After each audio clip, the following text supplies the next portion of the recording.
news starts now with a breaking news alert. And that breaking news is actually in Ypsilanti for a second straight day. Within the last 15 minutes, we've learned a suspect is dead after a chase and then a crash involving Washtenaw County deputies. That is topping our show here at 8 o'clock on Local 4 Live. I'm Nick Monticelli. The intersection of Prospect and Towner just south of Michigan Avenue has been closed since just before 3 o'clock this morning. We know that there was a situation. It started with a chase and ended in a police shooting. Shantae Passmore is out there live for us this morning. Shantae, what have you been able to learn so far?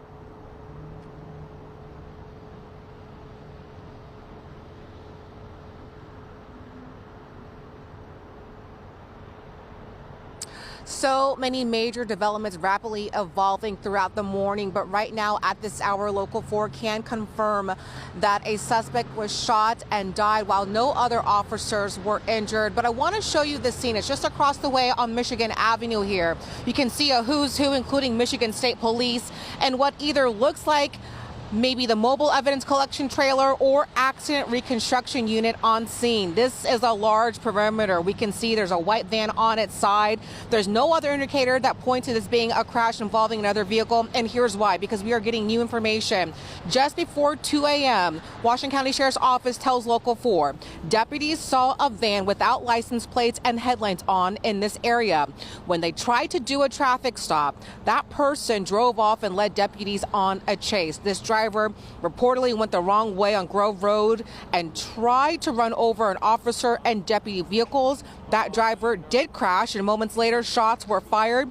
Police had learned a suspect had a shotgun. This morning, we are getting a closer glimpse of the moments leading to this scene. Clear, Prospect encounter. Shots fired, shots fired. Shots fired, 207.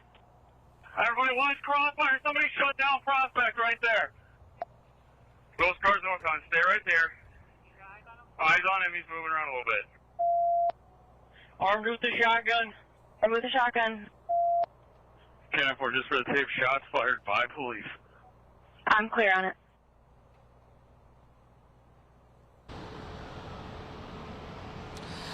And Washington County Sheriff's Office did not release the identity of the suspect out of privacy concerns. However, Michigan State Police, they're now taking the lead on this investigation. We're live in Ypsilanti this morning. Shantae Passmore, Local 4. All right, Shantae, thank you very much. We also know we're going to be getting an update from the Washtenaw County Sheriff's Department in the next 5 or 10 minutes.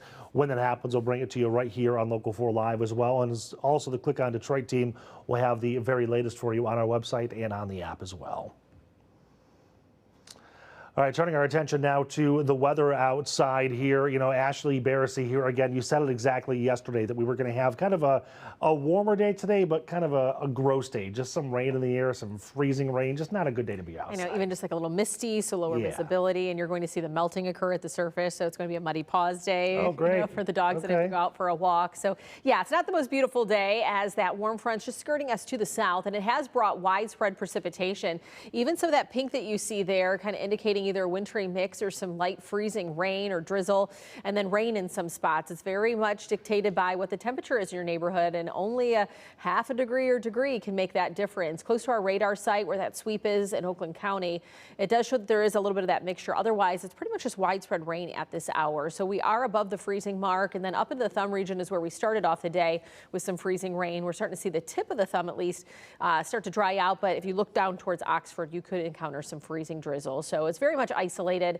Temperatures are pretty much above the freezing mark as well, and so that will help us out with the precipitation type as the morning rolls on. That's another look at Exact Track 4D. Just pointing out too, where we did have some of that widespread rain in Monroe, Washtenaw counties, that has subsided. But winter weather advisory still in effect until 1 o'clock this afternoon for Sanilac County. I would imagine we could see that expire early, just the way that this is shaking out. But 41 degrees for the afternoon high with those off and on rain chances. So have that umbrella as you're out and about, and we'll continue to warm up the rest of the week with more rain on the way. So we'll make sure folks are prepared for that, and even maybe a little snow in the forecast. Okay. It's just the up and down type of week. I do want you to know that I closely pay attention to you, though, because I went to do some yard work yesterday, and I said, no. Ashley says that's a Wednesday project. It is a Wednesday project. I'll be with you outside Wednesday. Ash, thank you so much. Let's take a look at the traffic maps right now. Currently, fortunately, no crashes in the area, just those normal rush hour delays, as you can see, all green throughout most of Metro Detroit. Let's get your headlines on this Tuesday morning. Also in Ypsilanti, a long, intense barricade situation comes to an end after more than 30 hours. The Washtenaw County Sheriff's Office there says the man surrendered late last night. Thankfully, nobody was hurt. Officers were on West Cross Street negotiating with a man who locked himself in the attic. And get this, he was armed with a sword. Most of the day was spent trying to use tear gas to get him to come out. Right now, we are waiting to see what actually led up to that standoff. Let's also take a live look at the White House right now. The Trump administration is defending Saturday's military raid to capture President Nicolas Maduro and his wife. But not all lawmakers are convinced the mission was legal. Alice Barr is in Washington, where the debate is escalating. Good morning. Reports of gunfire overnight in Venezuela's capital, highlighting the uncertainty about what comes next for that country as its ousted authoritarian leader faced a federal judge in the U.S. for the first time.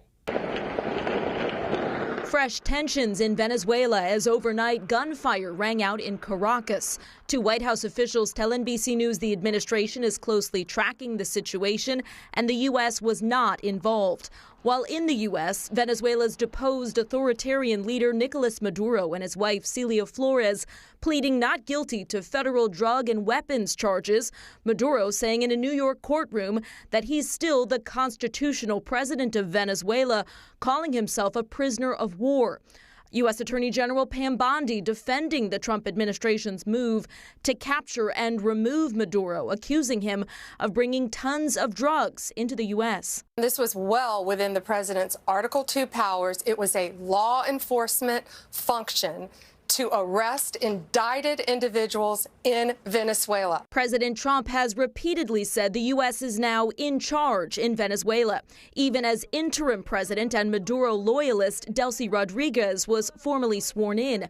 While in an exclusive interview with NBC's Kristen Welker, President Trump asserted the U.S. is at war with people that sell drugs, not with Venezuela, as Democrats slam the administration for acting without congressional approval. It was military action, not a law enforcement action. Republican leadership defending the use of force after a classified briefing for the Gang of Eight top congressional leaders. The administration is acting consistent with the law, and that's what we discussed in the room tonight. President Trump telling NBC News the U.S. may reimburse oil companies that help rebuild Venezuelan infrastructure, aiming for expanded oil operations within 18 months. Venezuela's interim president, who initially called Maduro's capture an illegal kidnapping, is now offering to collaborate with the Trump administration. Yet her government has ordered police to arrest anyone involved in supporting this weekend's U.S. attack that ousted Maduro. In Washington, I'm Alice Barr. Back to you. Today also marks the 5th anniversary of the January 6th attacks. January 6, 2021, rioters stormed the Capitol demanding the results of the 2020 election be overturned. 4 people died, including a Capitol police officer, and over 100 officers were hurt. Lawmakers and Vice President Mike Pence were evacuated to safety. More than 1,000 were charged, but later many were pardoned by former President Trump after his 2025 return to office. Other headlines on this Tuesday morning: Dale Warner, the man accused of killing his wife and hiding her body on his property, is expected to be back in court today. Dee Warner went missing in April of 2021. Her remains were not found until June of 2024 after police searched land owned by Dale. He is facing charges of murder and tampering with evidence. Today is supposed to be a final pretrial hearing before his trial begins. Well, the Red Cross is warning that we are on the edge of a blood shortage that could impact life-saving care. The severe flu season has made it tougher to collect enough blood. The good news, though, is that you can help out by donating blood today or Thursday from 11:30 to 5:15 at Gardner White Furniture stores around Metro Detroit. Today's locations include Saginaw, Taylor, and Waterford. You can check the screen for all the spots there. Plus, every donor gets entered to win a trip for 2 to the Super Bowl. All right, taking a live look at the campus Marsh's tree. The holidays may be over, but the holiday credit card debt, Well, that's still hanging around. Lending Tree says the average holiday debt hit more than $1,200, and parents with kids under the age of 18 took on even more. Nearly half borrowed to cover holiday costs, adding an average of $1,300 in debt. And the Federal Reserve Bank of New York is reporting Americans now carry a record $1.2 trillion in credit card debt. That is the highest ever. Now, with the new year here, many are focusing on paying off that debt and avoiding the holiday spending hangover. Joining me right now to talk more about some best practices to lower that debt, Kathy Sitek. She is the Vice President of Business Development at Diversified Members Credit Union. Kathy, thank you for being here. The notion of paying off debt as fast as you can is one that many grapple with. It's very difficult, especially if you are living paycheck to paycheck and you can't save anything. Yes. What's your suggestion, your advice for trying to pay down some of this debt? Well, first of all, you need to set a budget and set your goals for 2026. But what I recommend is start with 2025 and think of one thing that you did financially that really made an impact. In a good way or a bad way? In a good way. Okay. Because we want to be positive about everything. Right. And the other thing is, what did you learn about money, or what did you learn about finances that you didn't know in 2025? One thing. Take that over to 2026 when you're making your budget, when you're actually setting your goals. And the first thing to do is, if you incurred a lot of debt with credit cards, you should list all the credit cards, take the balances off the statement, and know exactly what you spent. And from there, then I would track my spending for 30 days in your miscellaneous, set a new budget, and maybe something in your miscellaneous spending is overspending. Gotcha. And that's where you would need to cut back on that. Once you cut back on that, you could take that money and you could put it into a savings program, and when your bills are due, that's how you would pay down that debt, paying the highest credit card interest rate first. Right, which actually leads me perfectly to my next question, is that I think a lot of people sometimes are surprised when they open that credit card statement and they see that the money they've been putting in is instantly gone because of all the interest that's been accrued. Absolutely. So that's why we want to make sure we pay that debt down 30% or below of what your line of credit is. If you have a $1,000 line of credit, it should be $300 or below, or your credit score will be affected. Right. And then one other thing is, start now to plan for next holiday season, and make sure that you have a holiday account. Banks and credit unions, Diversified Credit Union has a holiday account where you can automatically put money in on a weekly, monthly basis. Oh, really? And then in November or October, you can take that money out and use it for your spending. What is a holiday account? A holiday account is an account that you keep without taking any money out. Okay. So that's important. Right. Now, you can probably make one withdrawal. It's usually allowed. Sure. But we'd like you to keep that money in, and it does earn interest. Oh, it does. Okay. Yes. Okay. And the other big thing now that's trending is actually pausing your spending. Or like January, no spending. And that's important because that helps people maybe 2 to 5 days a week just to buy the essentials, and that's it. Not spending. Exactly. Think about all those things. Oh, check them out. They very quickly add up. Yeah. Yes. What are your thoughts on consolidating and combining debt? So you can also do that. Okay. Now, it depends on your credit score, obviously, what type of rate you will get.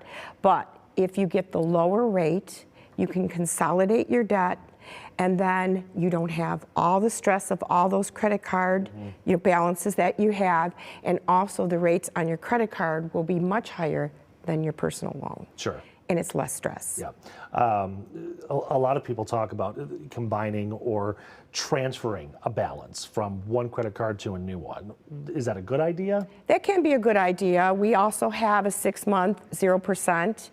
And that's good if you are committed to pay down that debt. That's the key, right? That is the key. Because also, you're going to get hit on the inquiry. So that will go on your credit score and credit report. Yeah. So you have to make sure that what you're doing is going to be a positive thing to pay down debt. Right. So you kind of opened the door there talking about credit scores for a little while, which I think is one thing that especially the younger generations aren't paying a whole lot of attention to. I know that generally 700 and above is considered a good credit score. Is that still the case? Yeah, you can get things. Yeah, maybe-ish. Yeah, I mean, we're a little more lenient at our credit union, but the whole point is pay attention to your credit score.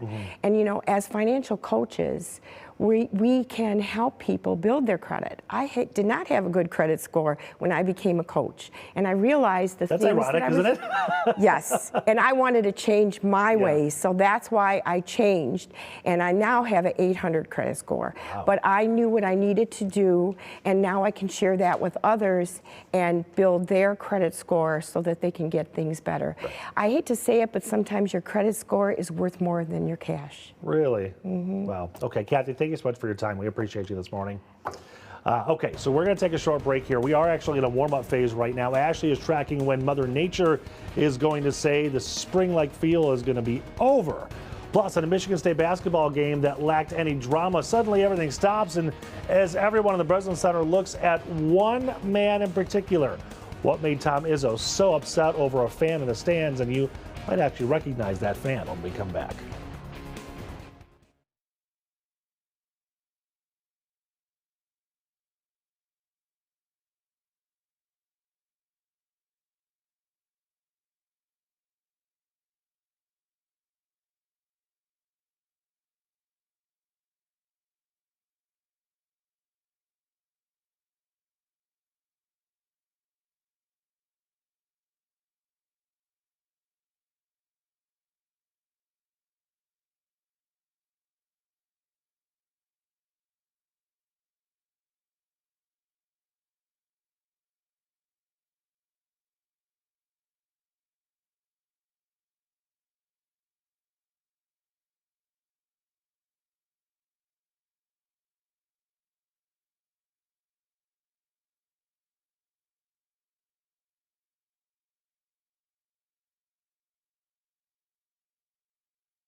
Welcome back. Heading to East Lansing now, where the Michigan State Spartans cruised past the USC Trojans 80-51 last night. But the big headline is what happened on the sidelines at the Breslin Center. With about 6 minutes to go, fans thought Jackson Kohler made a clean block and were letting the refs have it for calling a foul. One of those fans said something that made the ref stop the game. You can see Coach Tom Izzo visibly upset here, and maybe because of who that fan turned out to be. It was none other than former MSU center Paul Davis, who played from 2002 to 2006. Izzo tells the refs, just throw him out.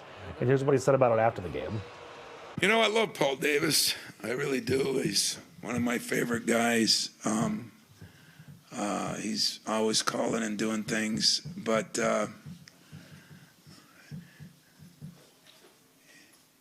what he said, he should never say anywhere in the world. And that ticked me off.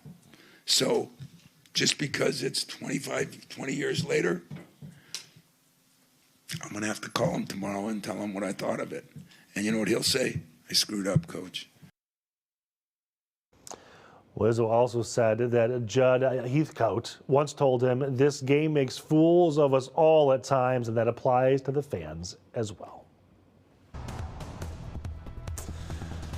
All right, turning our attentions back to our forecast and what's happening outside. Today, blah, tomorrow, great. But then we've got this kind of roller coaster that we just can't seem to settle on which way we're going to go here. No, very fickle forecast for the next few days. I will say overall radar looking like it's mainly rain, but I did get a notification for my kids' schools that buses could be delayed due to road conditions. Oh, really? So okay. There could be a few slick spots out there, so we don't want to minimize the, the threat for slickness out on the roads, because there could still be some freezing rain. What that means, liquid precipitation precipitation that just freezes on contact because the surface is frozen right now. So you could look outside, it looks like it's raining, and then you step outside and your sidewalk might be a little dicey.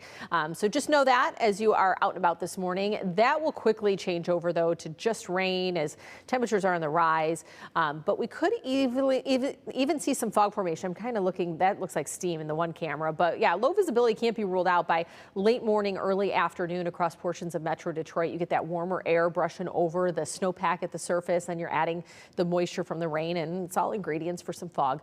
And we're warming potentially into the 50s by the later part of the week. So that could feel spring-like compared to the colder air that we have been feeling. But here we go. ExactTrack 4D showing a little bit of that pink throughout Oakland County. So that would be the area that I would say potentially has a few slick spots on the roads. Otherwise, it's pretty much just rain across the area. We've been drying out a little bit towards Metro Airport and into Washtenaw County and into the tip of the thumb, where we did have some early freezing rain, but we could have some redevelopment as that whole system that I just showed you on radar is pushing to the north-northeast.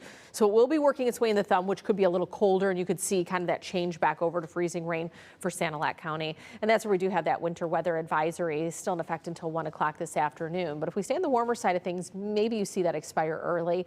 But we do a milder air across the country. So we're in good company with this warmer than average stretch that we're in. The polar air, or that polar vortex, retreated north. You get the subtropical jet stream that's pushing farther north, and all that means is it's ushering in more warmth from the south.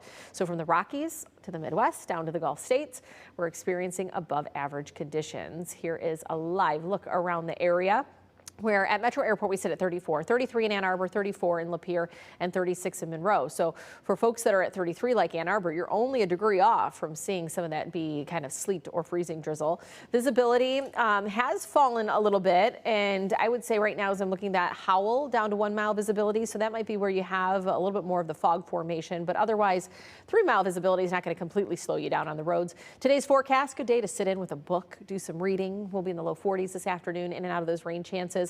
We do have a break from the rain come Wednesday, but then it reappears, builds back in by late Thursday, taking us into Friday, another break, and then Saturday afternoon rain, which could transition to a mix and snow by the time we get to Sunday. But these near 50-degree temperatures are about 15 degrees above where we should be for this time of year. So if you like the warmth, enjoy this couple days while we have it, even if it comes with wet weather, because reality will settle in by the end of the weekend. Here's the rain as we go throughout the morning, and then maybe a few wet snowflakes mixing in this afternoon. But I want to point out model data keeps those temperatures in the mid-30s. So I'm not really sold on the fact that we would see some snow in our northern communities later today. I have to mention it because model data picks it up, but I think it's better chance of it being rain. Maybe a few flakes by tomorrow morning before sunrise to our north, but overall Wednesday's a relatively dry day. Warm front lifts, and there's the widespread rain as we head into your Friday. We'll push that out, and then Saturday with that low, more rain, but on the back edge of that system by Sunday, now we're talking more of that wintry mix and the potential for some snow. So your full forecast, we go from 50 on Friday to 32 for a high on Sunday. And it's Michigan. You wait 5 minutes. The conditions change. So there you go. You know what I don't see in your graphics that you can kind of see if you look closely in the radar? All the potholes are going to be forming. And we're going to talk more about that because it is pothole season with the freeze-thaw, Over and over again. Yep. Okay, Ashley, thank you so much. In fact, we are going to have a long conversation about that. Ashley is not going too far. We'll show you why pothole season is getting off to an early start, and why crews are actually out working on it as we speak. A live look over Southfield right now. Local 4 Live. We'll be right back.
Good morning, everybody. We have been following breaking news in Ypsilanti where a suspect has been shot and killed after a police chase.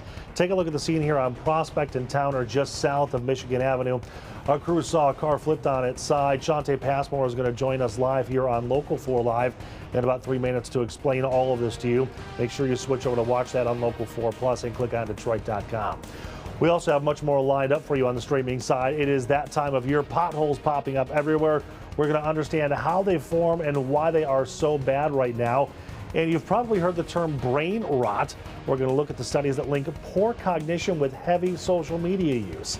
And then we're going to hit the road for the Gordie Howe Bridge to see how it was built and when it should be opening early this year. Also, Ashley has a look at your forecast in just a few minutes here on Local 4, but switch over to Local 4 Plus right now for more news and weather.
Local 4 News starts now with a breaking news alert. And we continue to follow that breaking news in Ypsilanti, where we have learned a suspect is dead after a chase and crash involving police. Welcome back to Local 4 Live. I'm Nick Monticelli. The intersection of Prospect and Towner, just south of Michigan Avenue, has been closed since just before 3 o'clock this morning. That's where we find our own Shantae Passmore, who just had an opportunity to talk to police to get firsthand knowledge of what's happening out there.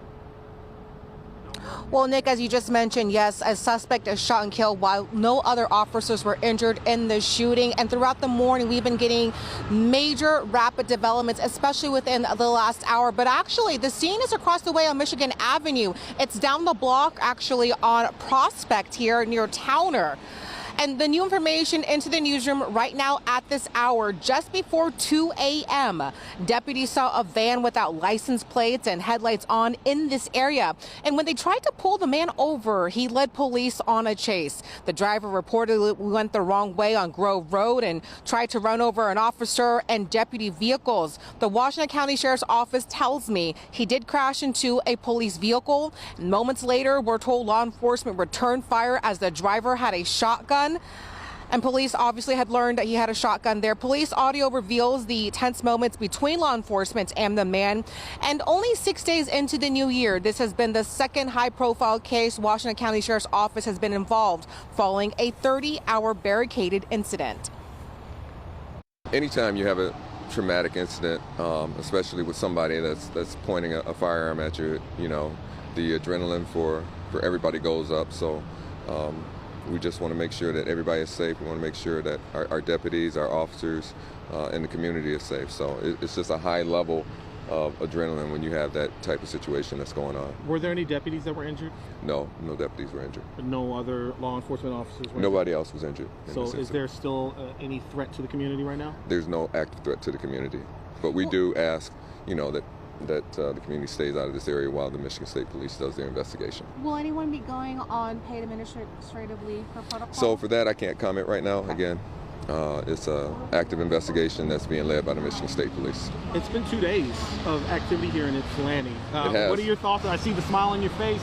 Not really smiling, right, but it's probably exhaustion at this point. Just can you tell us a little bit more about how you guys are feeling?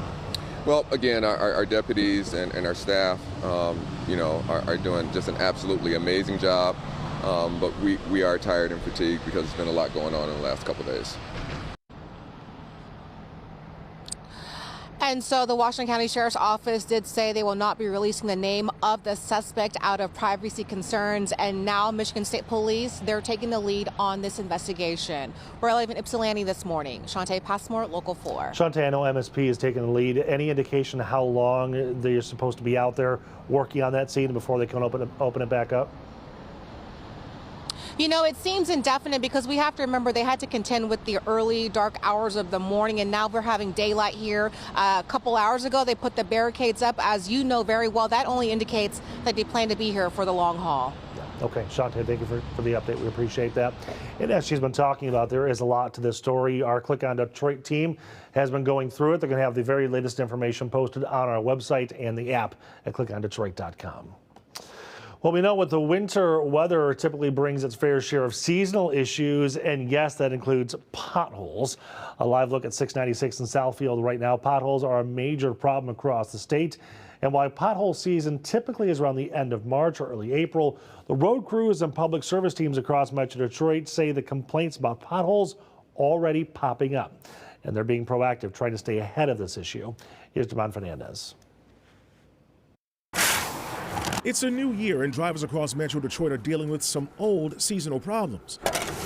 That's right, potholes popping up across the area. As the temperatures have risen and we're starting to see some potholes pop, we're now in the pothole season today in Wayne County. A dry and sunny day means county crews, road services teams, and local public works staffers are hard at work, hitting the streets to patch up any potential problem spots, the types of potholes that can grow into a nuisance for drivers after snowy conditions coupled with salt and changing temperatures. The water freezes, it expands, and then, you know, when it thaws out, then it creates the pothole, and that's what we're doing today is we're addressing those potholes that have formed. Yeah, you're clear. You can slow roll. Scott Kabawatan is Deputy Director of Department of Public Services for Wayne County. We caught up with his team, proactively patrolling and patching areas like 6 Mile on Monday. What the crew's doing today is they're checking, they're finding a couple potholes that maybe are a little larger size, and they're filling those in, but they're also filling in some of the cracks in the smaller ones so they don't become bigger potholes. A caravan from Oakland County Road Commission was also busy along Woodward Avenue, identifying, patching, and filling potholes. Staff with county and local road services teams, including Detroit, say they have teams out daily checking streets and urge residents who see a problem like potholes to report them. And remember, if you see teams like this repairing roads, give them some space. We may not always see you, so give us the benefit of the doubt, make sure that it's safe to pass, and just watch out for our folks because we want to make sure that we get home. And that was Damon Fernandez reporting. We also checked with the city of Detroit. Its Director of Public Works, Rob Rundage, says Detroit's DPW Street Maintenance Division has crews out daily repairing potholes. Weather permitting, potholes are repaired within 3 days of requests being entered into Improve Detroit.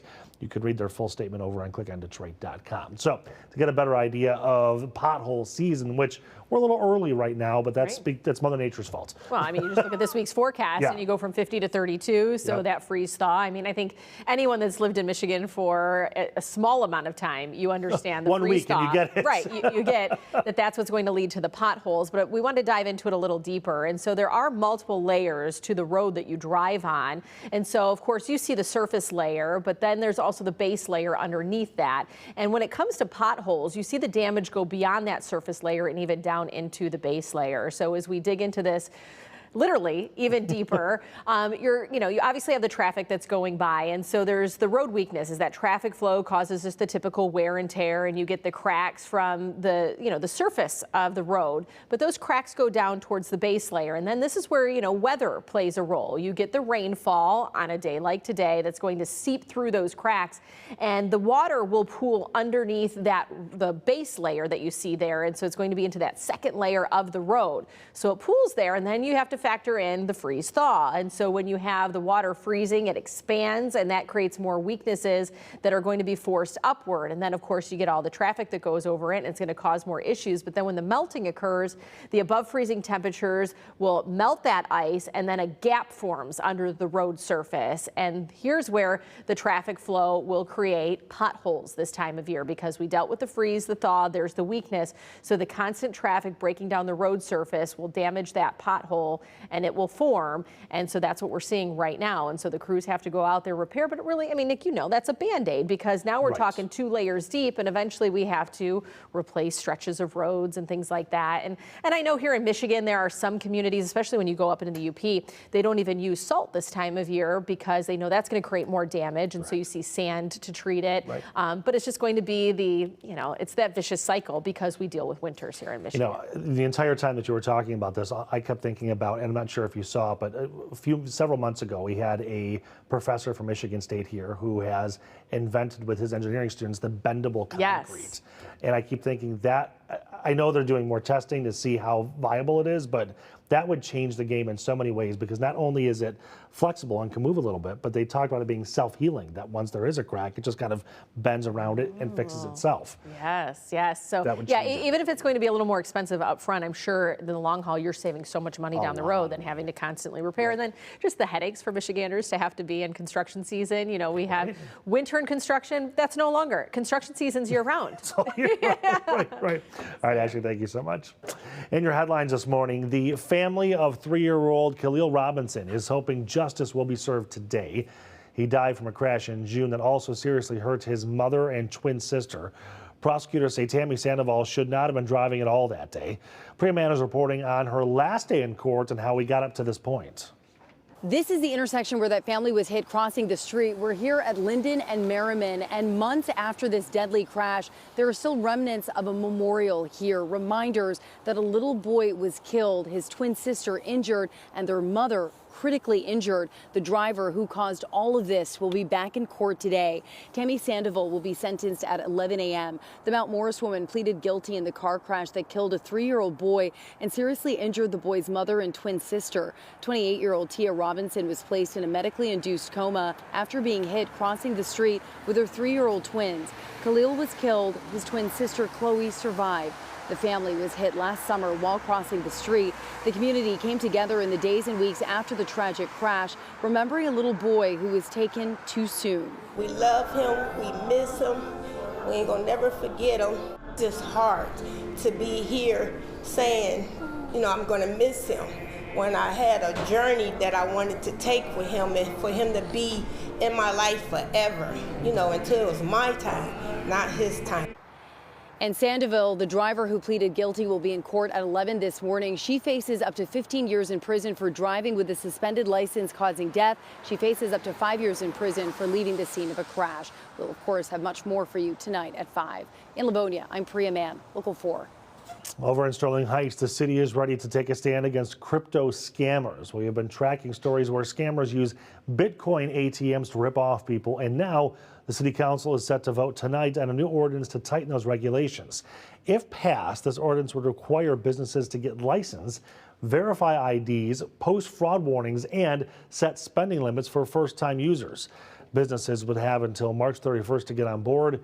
You can find all of our stories on crypto scams and how to protect yourself and your loved ones on our website at clickondetroit.com. Over in Washington, that's where the DOJ still has a mountain of Jeffrey Epstein material to review. More than 12,000 documents have already been released, but over 2 million others remain under that microscope. The DOJ was expected to release everything on the convicted sex offender by December under a law passed by most of Congress late last year. Officials now say they need more time to sort through papers, photos, videos, and audio files stored in the FBI system. Epstein was found dead in his prison cell in 2019.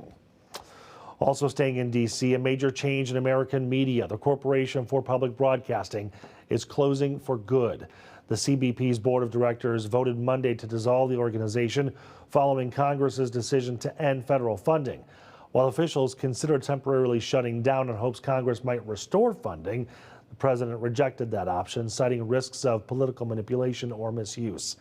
Since its creation in 1968, the Corporation for Public Broadcasting has funded PBS, NPR, and hundreds of TV stations nationwide.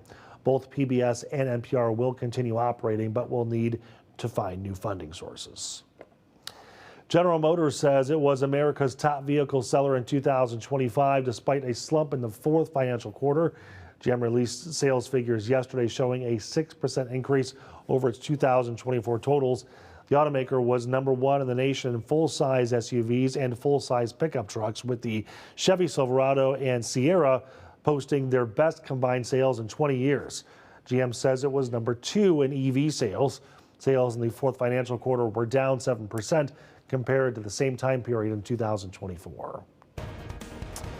Well, it's been a project a quarter of the century in the making. We're taking a look at the big projects happening this year in Detroit, including the opening, or at least planned opening, of the Gordie Howe Bridge. Next, a look at how that bridge project got to where it stands now.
Welcome back. Development in Detroit is up for another transformative year in 2026, and we're taking a deep dive into some of the most ambitious projects in the city, starting with arguably the most ambitious and definitely the most expensive project. That's the Gordie Howe International Bridge.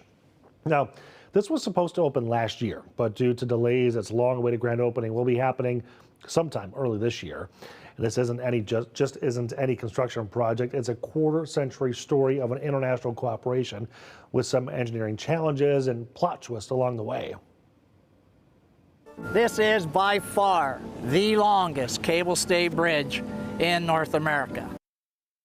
All right, so to understand how we got here, we need to go back to the beginning. It's the year 2000. Bill Clinton is still president. Y2K fears have just settled down, and traffic between Michigan and Ontario is becoming a serious concern. You've got the Ambassador Bridge, the Blue Water Bridge, and the Detroit-Windsor Tunnel, but it looks like those bridges and tunnels just aren't going to cut it for all the future traffic. So what follows is 8 years. Yeah, that's 8 years of studies. Fast forward to 2012, that's when Canada and Michigan make a deal. Canada was financing and operating it. By 2014, they created the Windsor-Detroit Bridge Authority to oversee everything. Then in 2015 came a name. The bridge was named after someone who embodied the connection between these two countries. That's Mr. Hockey himself, Gordie Howe. In 2018, that's when shovels finally hit the dirt. Here's former Local 4 reporter Rob Maloney explaining how this massive undertaking would work. We're on the Canadian side. Let's do a quick tour here. Take a look behind me. This is the overpass that they're getting ready for the toll booth. Just to the left of that, you can see downtown Detroit. And then just to the left of that, you see the Ambassador Bridge. This is the approach to that toll booth. We're looking due north. You can see the Detroit River there. Then over here you see the hydroelectric plant, and the bridge is going to arc in this direction, go over the Detroit River, and come ashore over by Old Fort Wayne. Overall, 1.5 miles long, and the distance between spires on each side runs 2,600 feet or a half a mile. To preserve the shipping channel, there were no piers in the water. Now, the engineering is remarkable. We're talking about towers as tall as the middle tower of the Rensen, 216 massive cables, each one packed with up to 122 wire strands. They're even using special stainless steel rebar and concrete designed to last 125 years. That's not building for today. That's building for your great grandkids. All right, let's fast forward 2020 now, and you know what happened. The pandemic threw a wrench into everything. But even with the delays, the milestones kept coming. Tower foundations, pedestrian bridges, the cables in 2023, and then in 2024, something pretty special happened. They finally connected both sides of the bridge. I live a little over an hour away, and watching it become what it is now, it's completely changed. I couldn't see it at first, and now you're, miles away, and you can see the top of this, and it's like, wow, I've been proud of this, I'm a piece of this history. Now, it was originally supposed to open in November of last year. It was pushed until early this year. Back in October, we talked to the Chief Relations Officer for the Windsor-Detroit Bridge Authority, Heather Grondin. Here's what she had to say. Overall, we're about 98% complete. Still some work that's ongoing to finalize the bridge, do some work at the ports of entry. And, I think that's an important point. People often focus on the fact that there's a bridge, but there are also the two largest ports of entry along the Canada-US border and a connection into the interstate system, all of which we need to complete. But then we have to remember that we have to operate this bridge in these facilities. We need to ensure that all of the systems, all of the technology that we've installed to make this the most technologically advanced 21st century border crossing in this area works. And we need to ensure that the border agencies have what they need, the training, the people, their people having the opportunity to get familiar with these sites before we can actually open. All right, so when those gates finally go up, you are going to see something pretty special. 6 lanes of traffic, separate paths for cyclists and pedestrians as well. And of course, we're going to let you know when it finally does open for drivers. The original cost between $1 and $2 billion. The cost as of today, though, is $4 billion. All right, temperatures are going to go up, then they're going to go back down, then the potholes are going to show up everywhere. Ashley is tracking that weather roller coaster for us, and then a live look at another bridge, the Mighty Mac. Oh, where'd it go? It's either gone or covered in clouds. A major closure that's going to impact traffic, but we're not talking road traffic. We'll explain when we come back.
Welcome back. A live look at the Straits of Mackinac this morning. Kind of. The Coast Guard is set to close the South Channel between Lake Michigan and Lake Huron on Thursday at 11 a.m. The closure is due to increasing ice coverage in the area. It's going to last until the ice melts away. The South Channel, located between Sheboygan and Bois Blanc Island, will be off limits to ship traffic. Ships can still use the Round Island Passage on the northern side of the island to get through if they want. Ashley Barricade here now, though. I'm kind of wondering what the warm-up we're going to have over the next couple of days. Maybe some of the ice could clear out. Oh, I definitely think you'll have some ice clearing out, and then we, dip back below freezing. Right. And it's just that time of year. I was talking to some folks during the holiday break, and they go up north or they go wherever their summer property is on a lake. Right. And it's like, is your lake frozen? My lake's frozen, mine's not, and it's just, it's just not safe to be on the ice right now. It is kind of drastic how the further north you go, the different climates that we all have in one state, right? It's like whatever we're experiencing here, it could be a completely different country up there. Exactly. I mean, absolutely. Because, it just makes a difference in just a couple degrees and what kind of conditions you have this time of year. So, yeah, still stay off the ice with this warm-up that we have. And visibility is starting to be reduced in spots. We just saw it with the bridge, but we have that here in southeast Michigan where we have fallen to about 1 to 2 miles in a lot of our suburbs. And so it's more of that fine mist that's creating some fog formation out there as we do have some rain that's falling. And so that's just very fine. And still picking up, it looks like a little freezing drizzle as you get north of Waterford and up towards Lapeer, and that's going to continue to push northeast towards Port Huron and up towards Sanilac. And so that's why I believe National Weather Service had a little more confidence on slippery conditions up in the northern part of the thumb and northern mid-Michigan. Rest of us just dealing with a couple little spotty sprinkles across town. You can see it's very hit or miss as you work your way along and south of I-94. But it'll be farther north that it will be a little more tricky as the morning rolls on. So winter weather advisory for Sanilac County and west of there until 1 o'clock this afternoon. So that's the only county in southeast Michigan under an alert. Let's talk about the milder air, though. I mean, we're in the low 40s today, which that in and of itself is above average, but we have an even bigger swing. We'll be about 10 degrees warmer than this by Friday. All has to do with the jet stream placement. So that polar air, you hear us talk about the polar vortex when the polar jet stream drops farther south. Well, that's retreated farther north. So now you're seeing the subtropical jet stream push north. It's fancy talk for the southerly, mild temperatures are working their way north into our neck of the woods. So from the Rockies through the plains and the Great Lakes and down south, we're all enjoying above average conditions. 34 degrees at Metro Airport. Same in Ann Arbor, Lapeer, Monroe finally reporting their temp, 36 degrees. They've not been reporting all morning. It's a good day to read a book. So stay inside. It's rainy, icky out there, muddy as things are melting. We'll be in the low 40s, in and out of those rain chances throughout a good chunk of the day. We do get a break in the rain tomorrow, but then it will increase by the time we get to late Thursday, sticking with us for part of Friday, another little break. Saturday afternoon, the rain arrives, but with the falling temperatures through the weekend, I think that Sunday chance ends up being more of a mix to snow. High temperatures over the next 4 days, showing you above average. 33 is where we should be. We're about 15 degrees above it for Thursday and Friday. So I don't know about you, but I feel like that'll feel a little more spring-like, at least early spring. Absolutely. And it comes with spring-like Put my shorts on. Well, don't the middle school kids do that year-round, though? Yes. Yeah, they do. You have kids. You can tell me about it. And so, yeah, we have the chance for a few wet snowflakes late this afternoon. I'm not sold on it just because look at those temperatures, mid-30s at that point. It's probably just going to be rain. But as model data holds on to that, I have to mention it, and maybe a passing flurry or two to our north tomorrow morning. But overall, the day stays rather dry.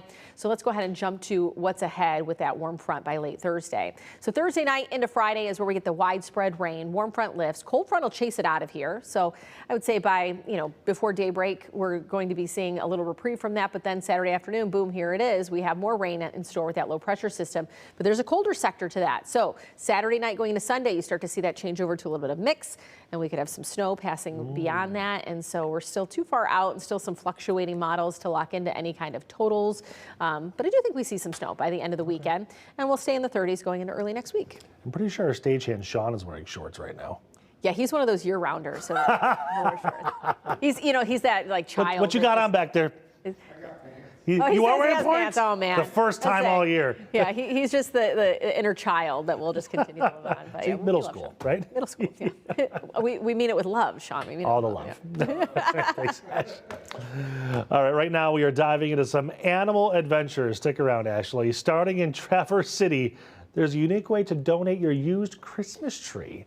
From now until Friday, the Grand Traverse Regional Land Conservancy is collecting trees to create gourmet meals for some very hardworking goats. The conifer trees are packed with vitamin C and other nutrients, making them a winter treat for the goats. If you want to donate, make sure your tree is stripped of all those decorations, the chemicals, and the tinsel. If you can't make that trip, there are also locations in Marine City and Monroe who accept trees for their goats as well. All right, let's also get a little fishy. Calling all anglers, the 2026 Black Lake sturgeon season opens on February 7th. You've got until the 11th or until 6 fish are caught. That's the max. That's your quota. You can make sure to register by the 6th, and if you're over 17, you'll have to have a valid Michigan fishing license. This is the 20th season on Black Lake, and if you're thinking about waiting, think again. Last year, they hit the quota in less than 17 minutes. Also, finally, heading up to Gaylord right now for an elk sighting. Reason to stop. Oh, producer Mary. Gaylord's famous elk herd is a year-round attraction, and now you can watch them live online with a new webcam at Elkview Park. Look, it looks incredible. The camera offers front row views of these massive animals. Some are over 800 pounds and 6 feet tall. The park also has a new viewing platform and playground for the visitors. Elk were reintroduced to this area in 1918, and this herd started as a rescue in the 1980s. All the great things to see out there right now. Another hour of Local 4 Live coming your way. We'll be right back after this.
Local 4 News starts now with a breaking news alert.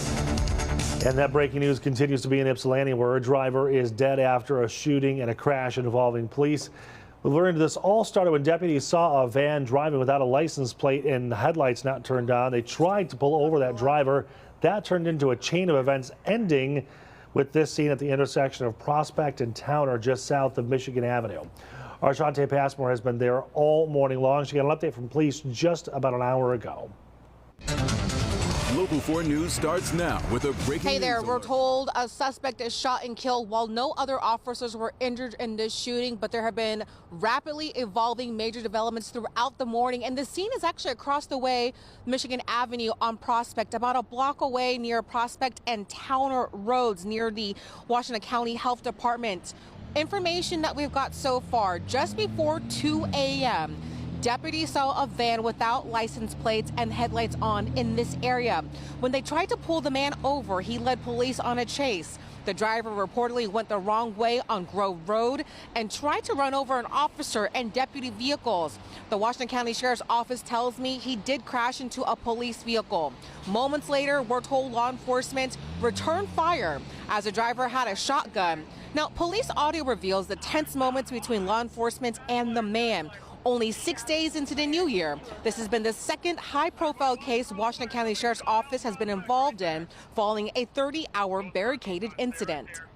Anytime you have a traumatic incident, especially with somebody that's pointing a firearm at you, you know, the adrenaline for everybody goes up. So we just want to make sure that everybody is safe. We want to make sure that our deputies, our officers, and the community is safe. So it's just a high level of adrenaline when you have that type of situation that's going on. Were there any deputies that were injured?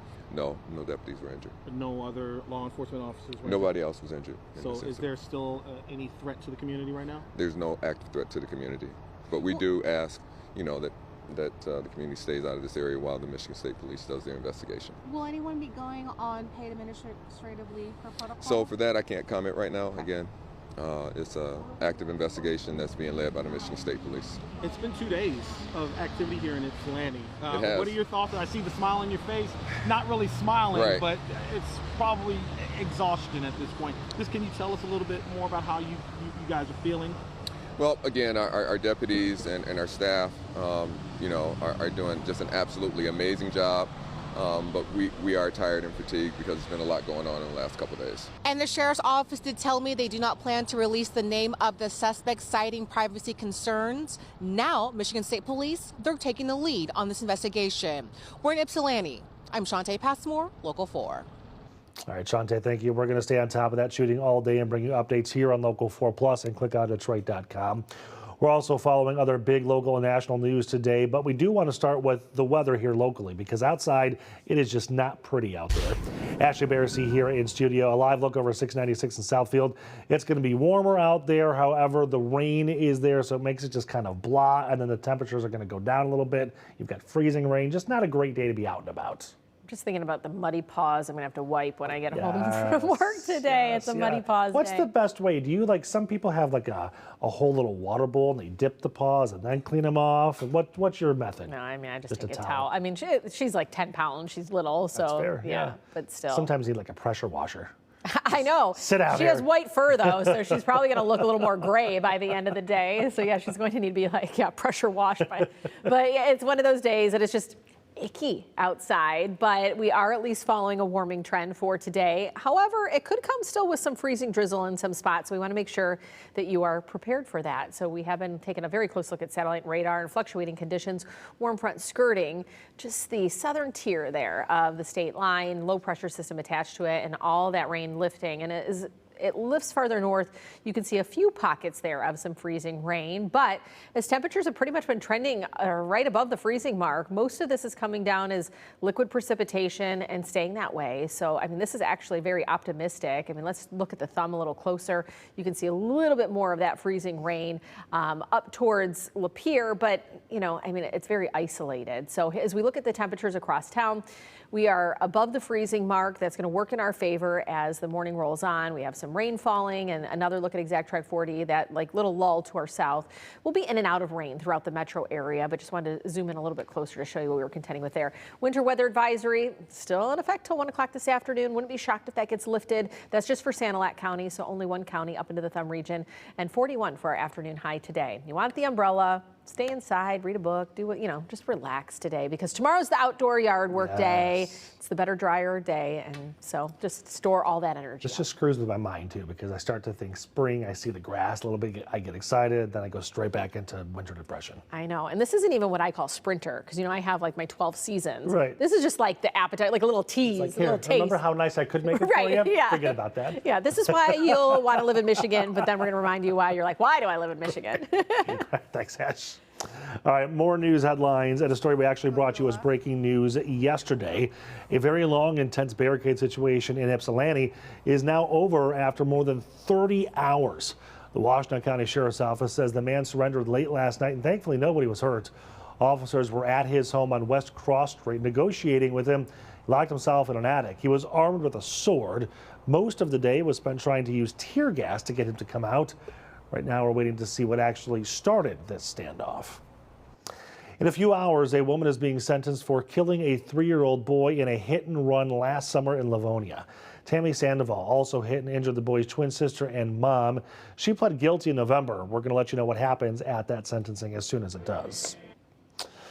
A live look at the White House on this Tuesday morning. The Trump administration is defending Saturday's military raid to capture President Nicolas Maduro and his wife, but not all lawmakers are convinced the mission was legal. Alice Barr is in Washington, where that debate is escalating. Good morning. Reports of gunfire overnight in Venezuela's capital, highlighting the uncertainty about what comes next for that country as its ousted authoritarian leader faced a federal judge in the U.S. for the first time.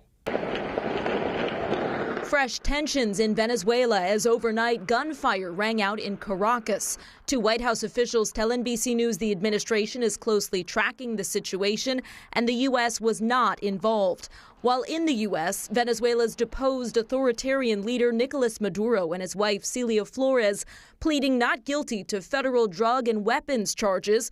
Maduro saying in a New York courtroom that he's still the constitutional president of Venezuela, calling himself a prisoner of war.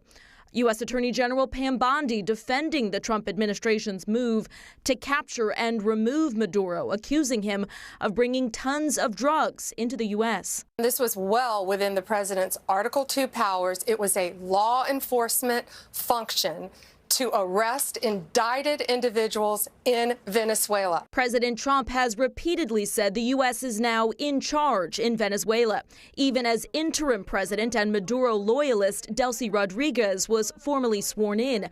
While in an exclusive interview with NBC's Kristen Welker, President Trump asserted the U.S. is at war with people that sell drugs, not with Venezuela, as Democrats slam the administration for acting without congressional approval. It was military action, not a law enforcement action. Republican leadership defending the use of force after a classified briefing for the Gang of Eight top congressional leaders. The administration is acting consistent with the law, and that's what we discussed in the room tonight. President Trump telling NBC News the U.S. may reimburse oil companies that help rebuild Venezuelan infrastructure, aiming for expanded oil operations within 18 months.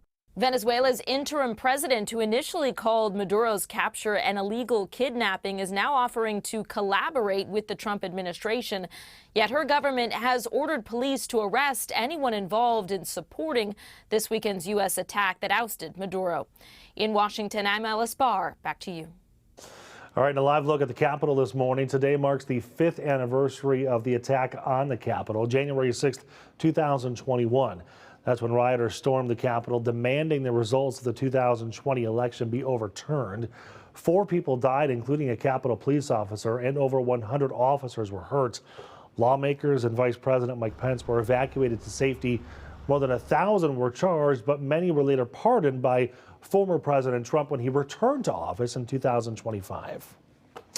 All right, now to a massive overhaul that impacts children. Federal health officials are now recommending fewer shots as part of a child's vaccine schedule.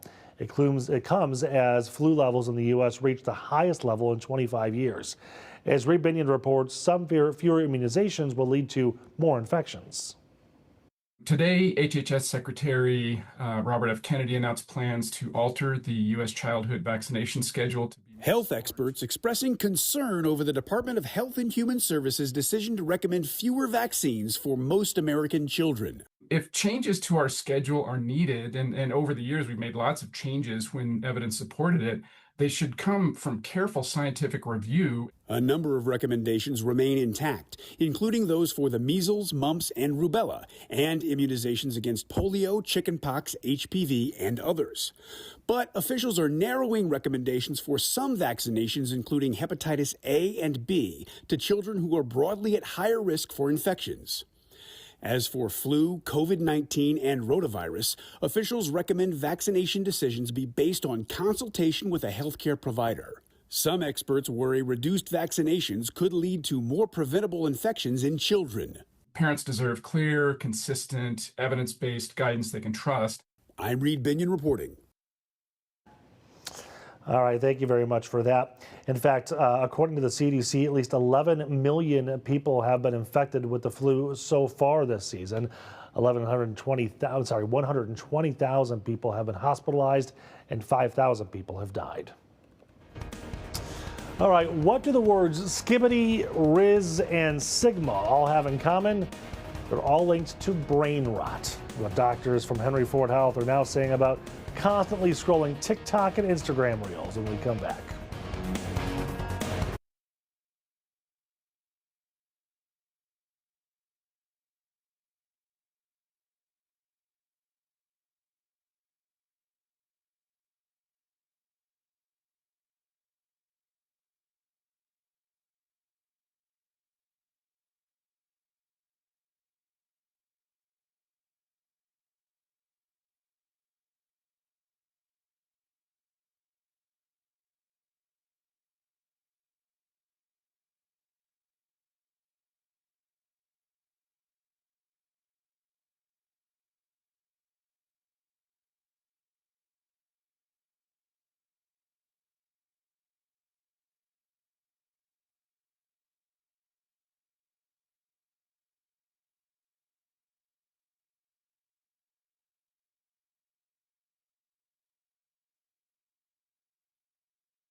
Welcome back, everybody. Now to a conversation on how we consume content online and what it's doing to our brains.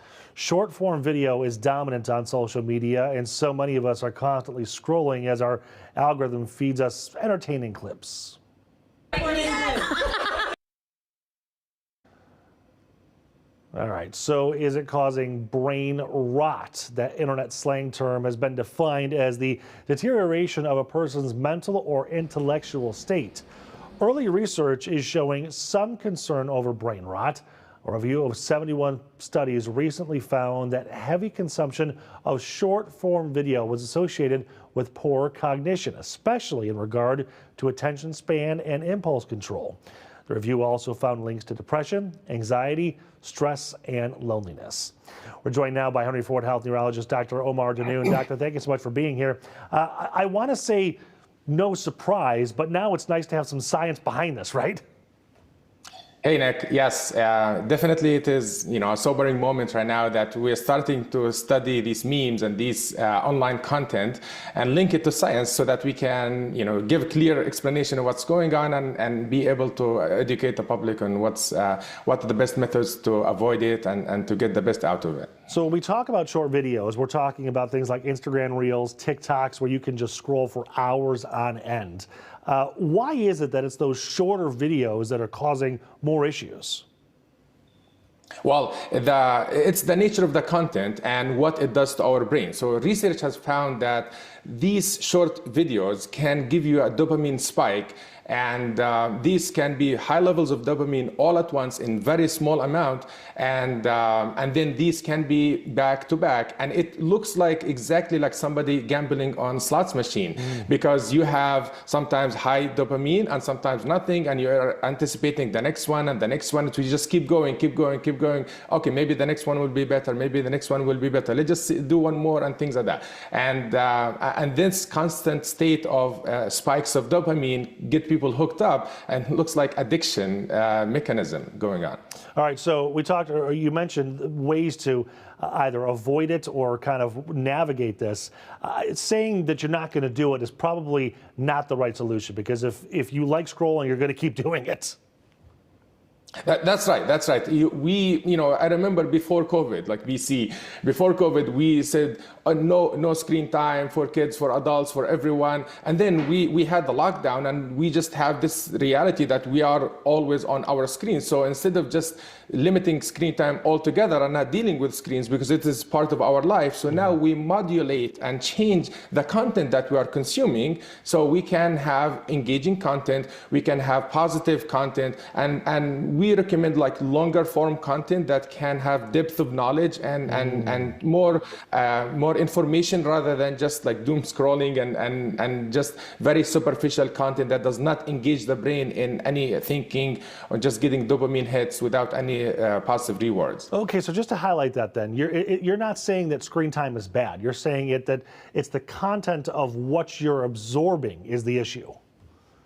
Yes, that's right. So the screen time and our relationship with screen time has evolved over time. It's like how bad eggs and cholesterol and the white egg and the yellow egg, everything has changed based on our understanding. So before we used to limit screen time altogether, but now we found that there are some healthy screen times or some positive content that you can engage with, you can have some positive rewards from this screen time. So engaging, for example, with a friend or video call somebody in your family, have a real personal connection, that can be a valuable thing. Mm-hmm. So it's not all screen time is bad, but the quality of the content that you're consuming and the interaction that you're having through the screen, this is what matters. This actually also opens the door to another interesting conversation, because I think that the younger you are, the less aware you are of what the content you're viewing and what the negative effects could be on you. So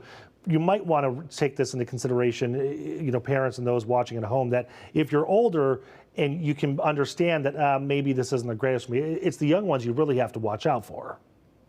Definitely. The younger you are, the more your brain is vulnerable to these dopamine spikes and the rewards that you're getting. And the children do not have the filters to know what type of content that is harming them or benefiting them. Honestly, I do not recommend to give your children unchecked access to phones, especially to TikToks and Instagram that has a constant feed that never stops. So the children will just develop the habit of just scrolling back and forth, and then you take the phone from them and they will give you a tantrum. Mm-hmm. And it's like, okay, just take this phone. This is like we call it the digital babysitter. And these kids get hooked up early on in their life, and that can have negative consequences for them in the future, especially if they consume large amount, especially in addiction, anxiety disorders, ADHD, and lack of depth of attention, because it is replacing real human connections that we are really needing in that specific age and young time. You'd mentioned dopamine spikes similar to an addiction. Have there been any studies that say that you can actually be addicted to this? Definitely, there is definitely the addiction to social media, addiction to online content, the same as we have gambling addiction or other forms of addiction, alcohol or drugs. Because the same dopamine spike that we get with consuming, let's say, alcohol or gambling or doing cocaine, it's the same dopamine spikes that we're getting from short content. And if you consume like 1 or 2 videos, a short amount of sessions, that's fine. But if you have it a lot, and then it starts to interfere with your daily life and your relationships and even sleep at night, then that can be an issue and it can lead to addiction, yes. Yeah, okay, well, final question for you, doctor, here. It sounds like the answer to this is just awareness. Correct, yeah. So there are multiple ways we can modulate our behavior and our screen time consumption. First of all, you get healthier content, which is something that can have connection with other people, something positive on your mood. Second thing, limit the amount of consumption to maybe, like, I call it like 30-60 rule, which means that do not use your phone the first 30 minutes when you wake up. So have your first connection with real humans in your family family and your life, and 60 minutes before bedtime, because you're dumping all that content for your brain to process during sleep, and the light that you're getting from your phone can affect your sleep. And also other things, you can limit the apps and limit the time you consume, and have it in a session that you can get benefit by connecting to other people. And we always prioritize real human connections, because you will have physical, emotional, and lots of other connections with the humans that can build the brain and build the connection for better, healthier life, mentally and physically. I don't know, Doc. Real human connections. You're asking a whole lot here, man. Yeah, now it is a big of a ask. All right, Dr. Danoon, Henry Ford Health, thank you so much for your time today. Thanks, Nick. Good talking to you. All right, we're switching gears here. Soggy roads and low visibility this morning, where freezing rain is a concern throughout Metro Detroit, and when that warm up is going to actually have some just plain old rain when we come back.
Now, forewarned weather with Exact Track 4D. Well, we have the possibility of showers and pockets of freezing rain in some areas for today, but as temperatures rise above the freezing level, I mean, most of this will support just rain, but we can't rule out a couple areas that are going to be kind of just, fickle right on the line there. And we also could have fog formation reducing visibility. Otherwise, we're in the midst of that warming trend that will continue all the way through the end of the week, where some of us will be reaching the 50s by the time we get to Friday.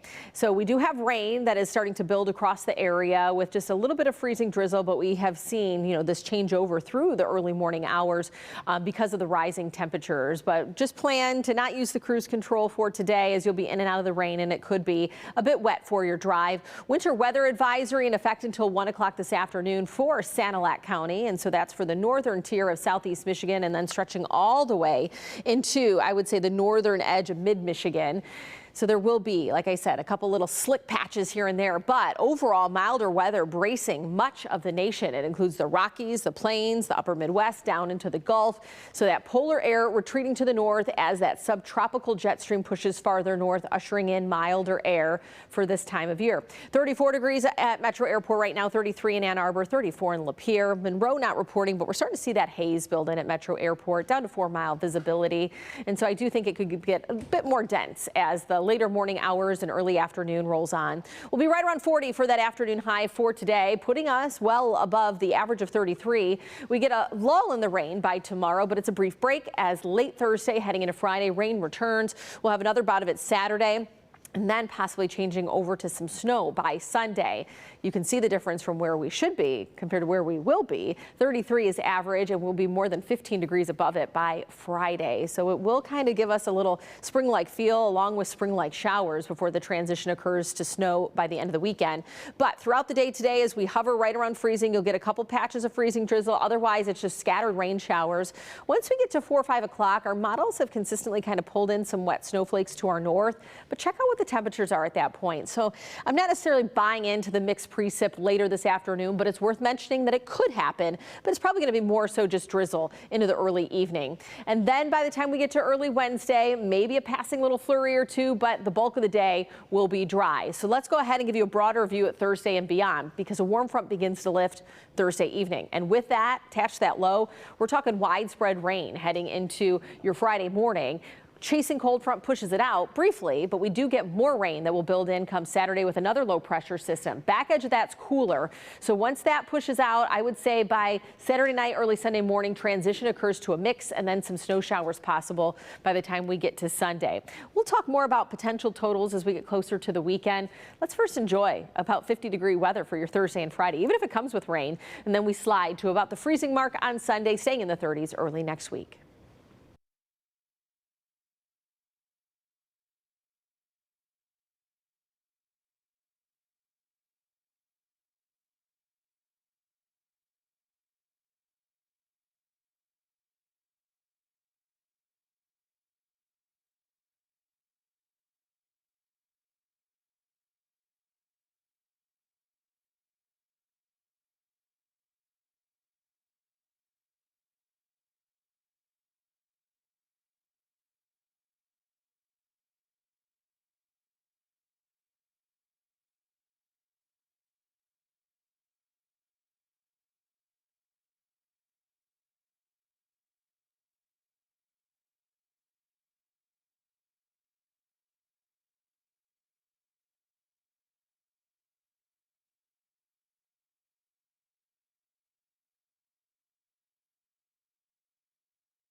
Welcome back. General Motors says it was America's top vehicle seller in 2025 despite a slump in the fourth financial quarter.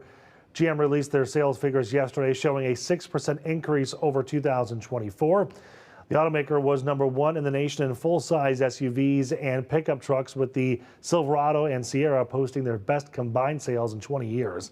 GM says it was number two in EV sales. Sales in the fourth financial quarter were down 7% compared to the same time in 2024. The FDA has missed the deadline to ban formaldehyde in hair straightening products. Salon workers have been pushing for the chemical ban for years because it could increase the risk of uterine fibroids, infertility, and hormone-related cancers. The FDA has missed the deadline several times since 2023, but says a rule to ban the chemical is still in the works. A live look in Las Vegas right now, where tech companies from around the world are unveiling the latest and greatest gadgets this week. The Consumer Electronics Show officially kicks off today, and we are already getting a look at some new ultra-thin TVs and a robot that will cook for you. As you can imagine, AI is taking center stage as well. NVIDIA unveiled faster AI chips as AI becomes more and more in demand.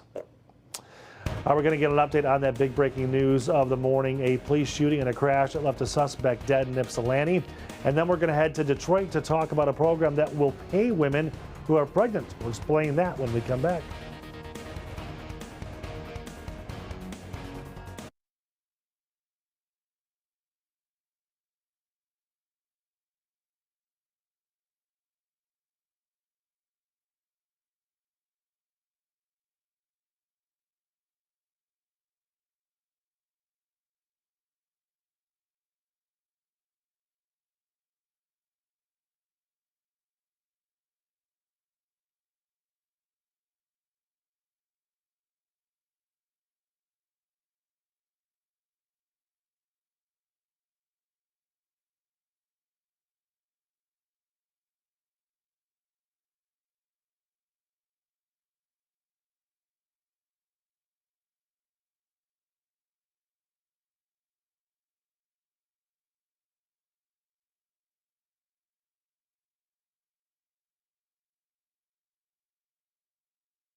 Local 4 News starts now with a breaking news alert. And we continue to follow the breaking news in Ypsilanti, where a driver is dead after a shooting and a crash involving deputies. Here's what we know. It started just before 2 o'clock this morning when deputies saw a van driving without a license plate and the headlights off. They tried to stop the driver, but that person took off. That turned into a chase that ended with the driver and a deputy crashing into one another at the intersection of Prospect and Towner. Shots were fired and the driver was dead. Police say the driver did have a shotgun. Take a listen to what investigators revealed next in questioning by reporters just over an hour ago. We immediately called for emergency first responders to come to the scene to render aid. Unfortunately, the driver is deceased at this time. Based on, privacy for the family, we are not releasing any names at this time. And best practices that we defer this investigation to the Michigan State Police, who are leading the investigation at this time. Now, was it just mainly deputies involved in this pursuit, or was it a combination of other agencies? There were probably other agencies involved. I don't have all that information at this time. Did law enforcement return fire? Yes, they did. So do you believe that it was a law enforcement bullet that ended up striking? I don't know. Yeah, I don't know. I can't comment on that at this time. Did the driver die on scene? Yes. And you said the firing was during the pursuit, or was it here at the scene? It was here at the scene. Here at the scene. Yes. After he crashed, correct? That's correct. He? Yes, that's correct. Do we know anything more about the suspect victim, in this case, the person in the We don't. van? We don't. Yeah. Again, out of respect for the family, we can't release any information. And again, the investigation is being led by the Michigan State Police, so I don't want to, give out any accurate information. Were there any deputies that were injured? No deputies were injured. No other law enforcement officers were Nobody else was injured. So is there still any threat to the community right now? There's no active threat to the community. But we do ask, that the community stays out of this area while the Michigan State Police does their investigation. Will anyone be going on paid administrative leave for protocol? So for that, I can't comment right now. Again, it's an active investigation that's being led by the Michigan State Police. It's been 2 days of activity here in Ypsilanti. It has. What are your thoughts? I see the smile on your face. Not really smiling, right, but it's probably exhaustion at this point. Can you tell us a little bit more about how you guys are feeling? Well, again, our deputies and our staff, are doing just an absolutely amazing job. But we are tired and fatigued because there's been a lot going on in the last couple of days. All right, so as you heard multiple times, Michigan State Police are the lead now on the investigation. We will keep you updated on this throughout the day as we learn some more.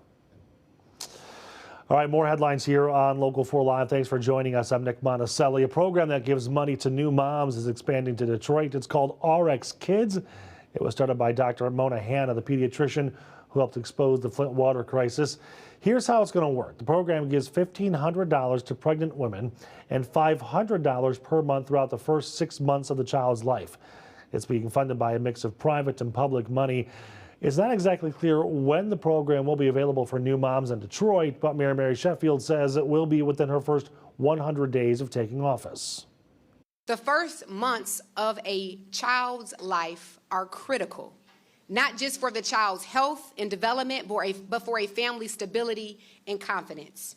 For expecting mothers and infants in our city, this program will give them dignity, freedom, and real opportunity, giving them direct support that can be used for rent, which helps families stay in their homes, utilities, diapers, food, transportation, and medical care. These essentials are what families need to thrive. All right, now RX Kids is already available in 20 communities in Michigan, including Pontiac, Dearborn, Hamtramck, Highland Park, Hazel Park, Ypsilanti, and more. You can see on the RX Kids website by clicking on the community, it will take you to a page to apply for those funds. Well, new parents are bombarded with information about what is safe for their baby, especially when it comes to sleep. Some of those posts or pictures online, they could be misleading. Consumer Reports found information shared by social media influencers, AI chatbots, and even retailers may be confusing parents and putting babies at risk. Shayna Raphael's journey to becoming a sleep safety advocate began with a tragedy. Claire's death absolutely was preventable. When her daughter Claire died at daycare, sleeping on a soft mattress meant for adults. Had she been in a safe sleep environment, had she been in the crib that we thought she was sleeping in, she would be here today. Shayna set up a nonprofit in her daughter's name, the Claire Bear Foundation. She posts safety tips and answers questions on Instagram and TikTok. But not everyone on social media has safety as their top priority. Recent studies found more than 9 out of 10 infant sleep images shared on Instagram were unsafe based on long-established scientific safe sleep guidelines. This includes babies sleeping on their stomachs or with pillows, blankets, or stuffed animals. Sometimes we have people giving information that is in direct contrast to what those specialists and experts are saying. And Consumer Reports says it's not just influencers sharing unsafe sleep information. Some online retailers are sending mixed messages as well. You might see a listing online for a baby lounger that says in the description, "This is not safe for infant sleep." But next to that, you'll see a product photo with a sleeping baby in it. So which one of those is a sleep-deprived parent going to remember? Another source of misinformation, AI chat programs sometimes recommend sleep solutions that have been linked to an increased risk of infant mortality. Online tools like AI, search, and social media, they tend to give us the answers that we want to hear. And those might be different than what the evidence shows is actually safe. Following safe sleep practices every night and for every nap can help keep your infant safe and prevent the risk of sleep-related deaths.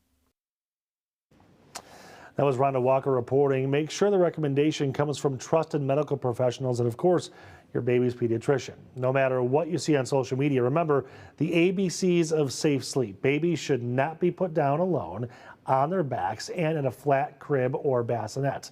You can also check for baby product recalls or safety warnings on the Consumer Product Safety Commission's websites. Well, fresh tensions in Venezuela this morning after overnight gunfire erupted in the capital city of Caracas. White House officials say the U.S. is closely tracking that situation and was not involved. Meanwhile, in New York, Venezuela's ousted leader Nicolas Maduro pleaded not guilty to federal drug and weapons charges, insisting he is still the country's rightful president. Now, as travel disruptions continue following that operation in Venezuela, many Metro Detroiters are wondering what it means for upcoming trips to the Caribbean. Our Kyla Russell spoke with a local travel agent about what you should know if you're planning to travel to that region in the weeks ahead. She explains, even with things calming down, there's still a lot of uncertainty. Travel agent David Fishman tells me that airspace likely will not be the issue in about a month or so when these issues currently have cleared up, but that cruises may be impacted and that their courses are already being altered. If you're going to anywhere near Venezuela, for example, if you're cruising, going to Curacao, for example, that's at the top of South America, right by Venezuela, you're not going. In that case, he says cruise lines will likely move the itinerary to Barbados. He tells me there may be cause for concern for more cruises if large military ships move into the area. If you're going anywhere like Colombia has a long border along Venezuela, you can go to Colombia, but obviously crossing over any problems like that, getting to Venezuela is going to be a problem. He says all other travel should be fine, and he hears the hotel backups happening now will have been sorted out by then.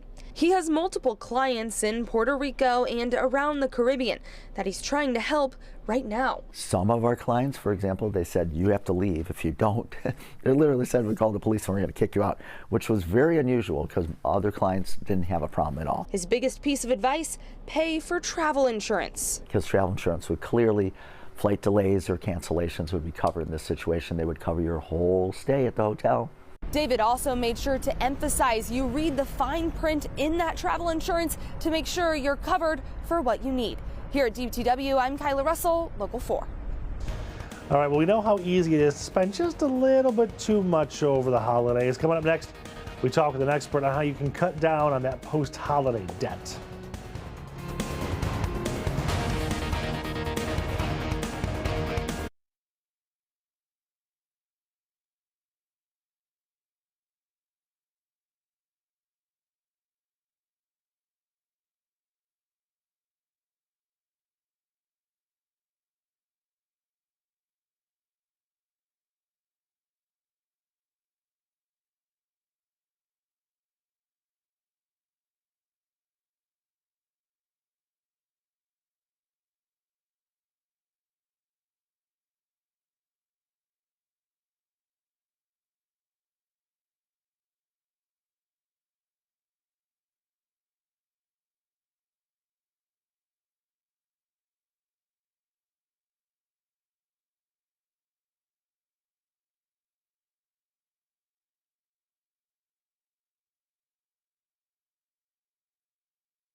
Let's take a live look at the Campus Marshes area. The tree kind of towards the bottom of your screen there. The holidays may be over, but the holiday credit card debt, that's still hanging around like an ornament. Lending Tree says the average holiday debt hit more than $1,200. Parents with kids over 18 took on even more. Nearly half borrowed to cover holiday costs, adding an average of $1,300 in debt. And the Federal Reserve Bank of New York reports Americans now carry a record $1.2 trillion in credit card debt. That's the highest ever. With the new year here, many are focusing on paying off that debt and avoiding the holiday hangover. We talked to Kathy Sitek. She is the VP of Business Development at Diversified Members Credit Union, on how you can bring down debt even while living paycheck to paycheck. First of all, you need to set a budget and set your goals for 2026. But what I recommend is start with 2025 and think of one thing that you did financially that really made an impact. In a good way or a bad way? In a good way. Okay. Because we want to be positive about everything. Right. And the other thing is, what did you learn about money, or what did you learn about finances that you didn't know in 2025? One thing. Take that over to 2026 when you're making your budget, when you're actually setting your goals.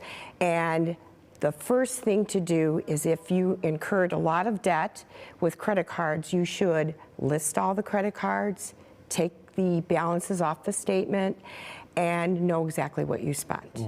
And from there, then I would track my spending for 30 days in your miscellaneous, set a new budget, and maybe something in your miscellaneous spending is overspending. Gotcha. And that's where you would need to cut back on that. Once you cut back on that, you could take that money and you could put it into a savings program, and when your bills are due, that's how you would pay down that debt, paying the highest credit card interest rate first. Right, which actually leads me perfectly to my next question, is that I think a lot of people sometimes are surprised when they open that credit card statement and they see that the money they've been putting in is instantly gone because of all the interest that's been accrued. Absolutely. So that's why we want to make sure we pay that debt down 30% or below of what your line of credit is. If you have a $1,000 line of credit, it should be $300 or below, or your credit score will be affected. Right. And then one other thing is, start now to plan for next holiday season, and make sure that you have a holiday account. Banks and credit unions, Diversified Credit Union has a holiday account where you can automatically put money in on a weekly, monthly basis. Oh, really? And then in November or October, you can take that money out and use it for your spending. What is a holiday account? A holiday account is an account that you keep without taking any money out.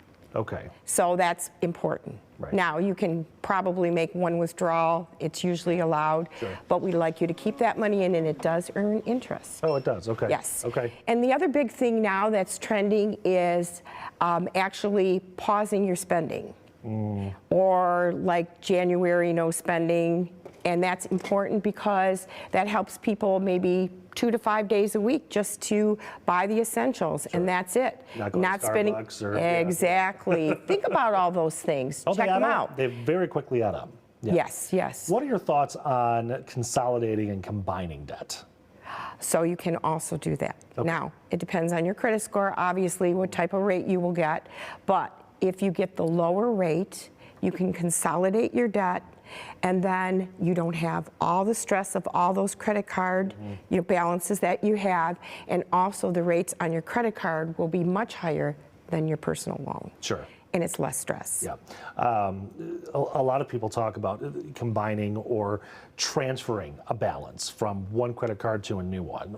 Is that a good idea? That can be a good idea. We also have a 6-month 0%, and that's good if you are committed to pay down that debt. That's the key, right? That is the key, because also you're going to get hit on the inquiry. So that will go on your credit score and credit report.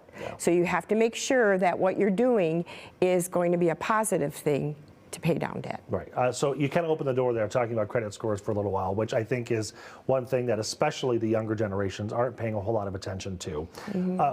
I know that generally 700 and above is considered a good credit score. Is that still the case? Yeah, you can get things. Yeah, maybe-ish. Yeah, I mean, we're a little more lenient at our credit union, but the whole point is pay attention to your credit score. And, you know, as financial coaches, we can help people build their credit. I did not have a good credit score when I became a coach. And I realized the That's things ironic, that I was, isn't it? Yes, and I wanted to change my ways, so that's why I changed. And I now have an 800 credit score. Wow. But I knew what I needed to do, and now I can share that with others and build their credit score so that they can get things better.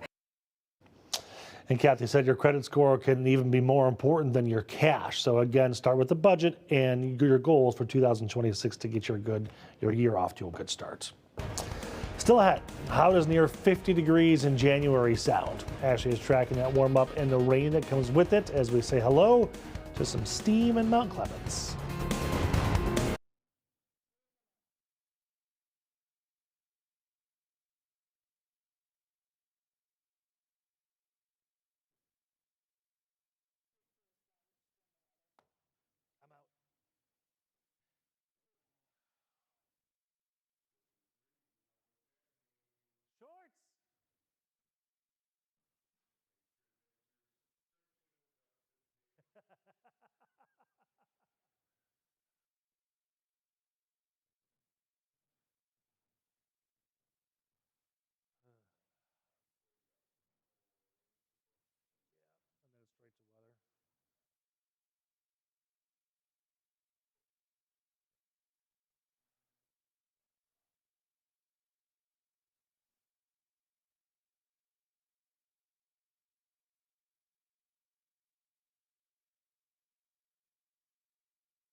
Now, forewarned weather with Exact Track 4D.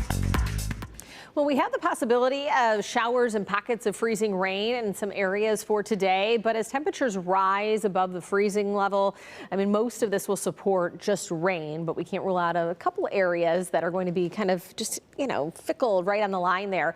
And we also could have fog formation reducing visibility. Otherwise, we're in the midst of that warming trend that will continue all the way through the end of the week, where some of us will be reaching the 50s by the time we get to Friday. So we do have rain that is starting to build across the area with just a little bit of freezing drizzle, but we have seen, you know, this changeover through the early morning hours because of the rising temperatures. But just plan to not use the cruise control for today, as you'll be in and out of the rain, and it could be a bit wet for your drive. Winter weather advisory in effect until 1 o'clock this afternoon for Sanilac County, and so that's for the northern tier of southeast Michigan and then stretching all the way into, I would say, the northern edge of mid-Michigan. So there will be, like I said, a couple little slick patches here and there, but overall milder weather bracing much of the nation. It includes the Rockies, the Plains, the upper Midwest, down into the Gulf. So that polar air retreating to the north as that subtropical jet stream pushes farther north, ushering in milder air for this time of year. 34 degrees at Metro Airport right now, 33 in Ann Arbor, 34 in Lapeer. Monroe not reporting, but we're starting to see that haze build in at Metro Airport, down to 4-mile visibility. And so I do think it could get a bit more dense as the later morning hours and early afternoon rolls on. We'll be right around 40 for that afternoon high for today, putting us well above the average of 33. We get a lull in the rain by tomorrow, but it's a brief break as late Thursday heading into Friday, rain returns. We'll have another bout of it Saturday, and then possibly changing over to some snow by Sunday. You can see the difference from where we should be compared to where we will be. 33 is average, and we'll be more than 15 degrees above it by Friday. So it will kind of give us a little spring-like feel along with spring-like showers before the transition occurs to snow by the end of the weekend. But throughout the day today, as we hover right around freezing, you'll get a couple patches of freezing drizzle. Otherwise, it's just scattered rain showers. Once we get to 4 or 5 o'clock, our models have consistently kind of pulled in some wet snowflakes to our north. But check out what the temperatures are at that point. So I'm not necessarily buying into the mixed precip later this afternoon, but it's worth mentioning that it could happen, but it's probably going to be more so just drizzle into the early evening. And then by the time we get to early Wednesday, maybe a passing little flurry or two, but the bulk of the day will be dry. So let's go ahead and give you a broader view at Thursday and beyond, because a warm front begins to lift Thursday evening. And with that, attached to that low, we're talking widespread rain heading into your Friday morning. chasing cold front pushes it out briefly, but we do get more rain that will build in come Saturday with another low pressure system. Back edge of that's cooler. So once that pushes out, I would say by Saturday night, early Sunday morning, transition occurs to a mix and then some snow showers possible by the time we get to Sunday. We'll talk more about potential totals as we get closer to the weekend. Let's first enjoy about 50-degree weather for your Thursday and Friday, even if it comes with rain. And then we slide to about the freezing mark on Sunday, staying in the 30s early next week.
Well, the Lions season is over, but the team has some optimism for next year. Players cleaned out their lockers yesterday, and we got to hear from head coach Dan Campbell. He acknowledged changes need to be made in the offseason. Here's what he had to say about the coaching staff.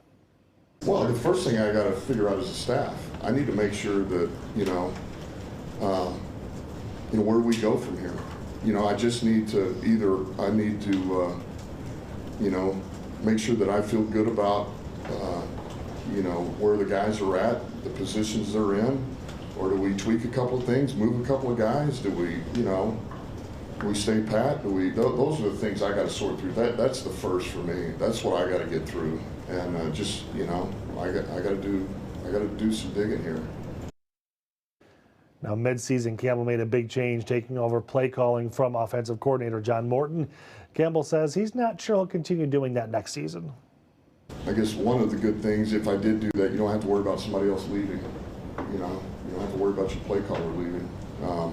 So that would be one of the perks of it. But I'm going to think through all of that, and there again, I think I really want to do what I feel is best for the team, and that included, if I believe that's what's best for us, and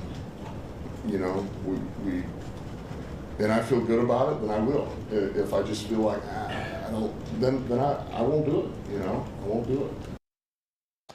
Now, as the season wraps up, Rochester Bakery is showing off its Lions pride. When you first look at this, you're like, oh, that's just a sign. Something cool. Wait, that's a cake? This bakery has gotten some pretty crafty ideas, making Lions-inspired window displays. This one showcases Amon-Ra St. Brown and Jameer Gibbs in a touchdown celebration.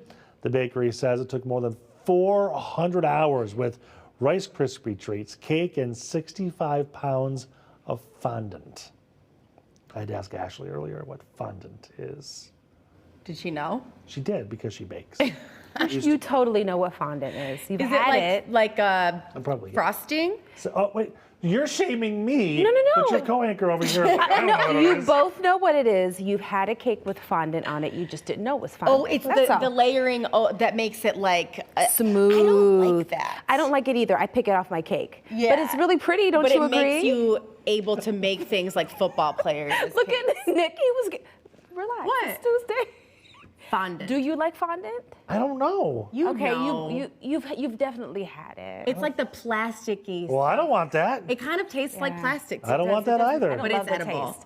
There are a couple. Look at you in your Lion's dress, by the way. Yeah, it's all Lions. You know she's the Lions expert.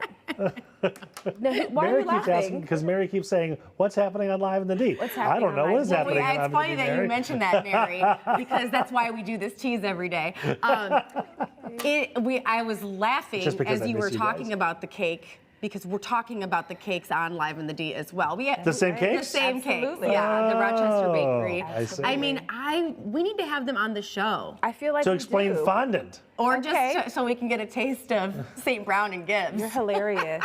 If we explain It's fondant, cake. you have to come and be She a has part. been waiting to say that line. Well, For how this long? is her.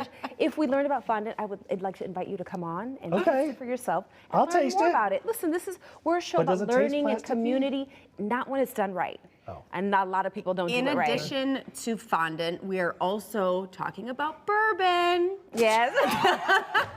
What kind of show you having today? I mean, it's a We're fun also show. talking about plants. You know, that's what we're here Edible for. ones? Not No. edible ones. What kind of plants? House plants. It's Houseplant Appreciation Day coming up. Which can make your... Sean got that. I know, I got that too. I was trying to keep it safe for work, but I love you guys nonetheless. Let me talk about my bourbon, though. You okay? can talk about it. We are Go for it. having this segment on today talking about an award-winning bourbon. Yes. Okay. That is winning awards, major bourbon competitions. And they're made... She's like, this one. And now- They're made... She did an amazing piece on it, and you're going to learn about them today. and That's it. It's made You in did Madison some Heights. sipping, didn't you? She I wasn't was even pregnant, here. actually, when I Oh. did this story. So. Live in the D, an hour and 2 minutes. Make it a great Tuesday. Sheesh.